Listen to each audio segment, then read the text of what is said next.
Nah, man, I've got way too many. Yes, official Leeds. Come on, Get man, me? you know the thing. The kids, the council stopped doing it. They've stopped doing the fucking fair and everything down there.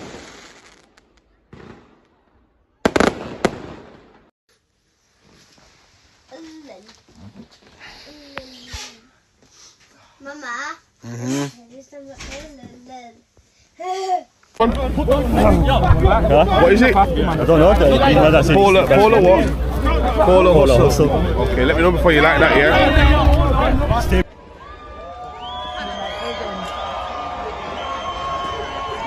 I just finished, they'll be done. Excuse